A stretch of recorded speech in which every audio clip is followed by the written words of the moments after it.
Marie Covet, 27 ans, salariée du privé et militante climat. En 2022, j'aimerais une France juste et un président ou une présidente qui écoute les scientifiques et qui soit à la hauteur de l'urgence climatique. Moi, j'espère de cette campagne que déjà le sujet de l'urgence climatique, il va être mis à l'agenda, que vraiment, ça va être le premier prisme de pensée, de se dire « Ok, comment est-ce qu'on fait pour ne pas vivre sur une planète détruite ?» Je gère des partenariats associatifs pour une entreprise. Et en parallèle de ça, ça fait 3 ans que je suis activiste à Alternative à Paris, qui est un mouvement qui s'occupe de justice climatique.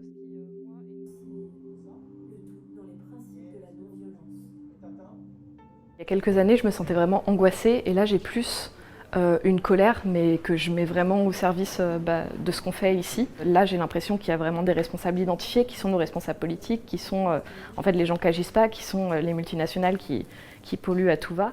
Moi, je vais aller voter parce que je pense que c'est un truc qui coûte assez peu par rapport à ce que ça peut nous apporter.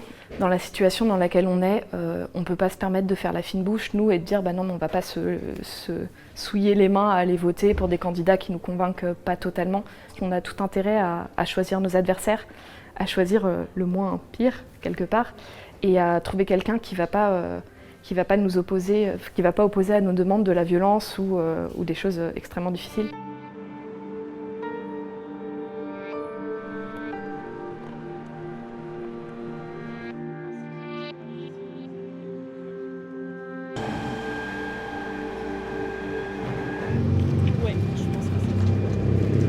Et en fait, tout ça, ça suffit pas. Enfin, à un moment, ça avance pas assez vite et on est vraiment dans une situation qui est urgente.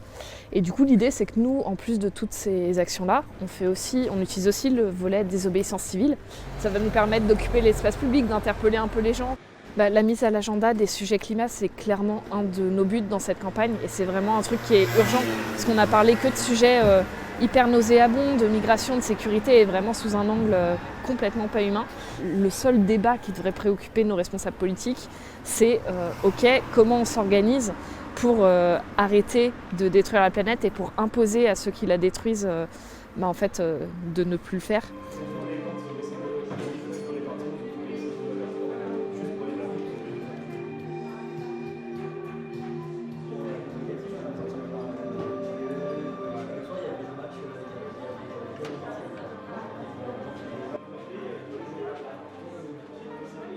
De toute façon, on a l'impression, en étant jeune, que notre avenir il est complètement bouché. Donc autant lutter, quitte à avoir un casier judiciaire à un moment, plutôt que de rien faire et juste de voir notre avenir s'effilocher sous nos yeux. La légalité, pour moi, c'est pas un bon prisme pour se demander si une action elle est intéressante ou pas.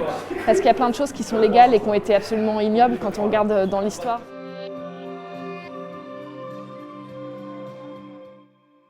Le mandat d'Emmanuel Macron, pour nous, ça a été vraiment des belles paroles d'un côté et des espèces de coups de poignard dans le dos sur les actes. Vraiment, il a déroulé un tapis rouge à des multinationales complètement destructrices de la planète et par contre, les intérêts citoyens, il les a foulés du pied, quoi. Je pense que le discours tous pourris, il est un peu dangereux parce que ça enferme dans une espèce de fatalisme où du coup on se dit on va pas se salir les mains à s'occuper de politique, on va aller créer nos alternatives au niveau local et on va aller créer on va aller créer nos combats, on va aller vivre autrement, on va créer autrement. Mais le souci c'est qu'en fait, à un moment, d'un point de vue réaliste, dans le rapport de force, le pouvoir aujourd'hui, il réside au niveau national, les institutions, elles sont présentes et elles sont gouvernées par les gens qui ont le pouvoir à la présidence.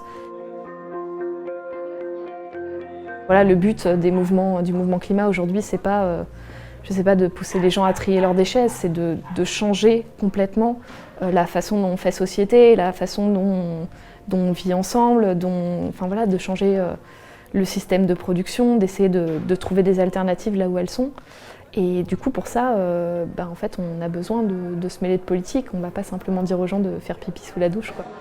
Le danger, c'est de continuer à laisser faire l'extraction des ressources, la destruction de la planète. Et ça, c'est pas les gens lambda comme vous et moi qui sommes responsables. C'est vraiment des politiques et des entreprises qui vont délibérément dans ce sens-là parce que ça permet de continuer à vivre sans rien changer parce que ça permet à quelques-uns de continuer à générer de l'argent et du profit. J'ai pas envie de sombrer dans un espèce de fatalisme en me disant bon bah foutu pour foutu, vivons aujourd'hui et puis on verra bien.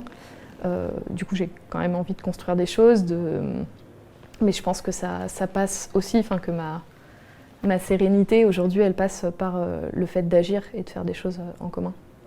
On peut toujours se mobiliser, on peut toujours regagner des libertés, on peut toujours agir pour qu'on ait un avenir qui soit différent de celui qu'on nous promet. Et du coup, moi je crois quand même que l'optimisme a une place dans tout ça.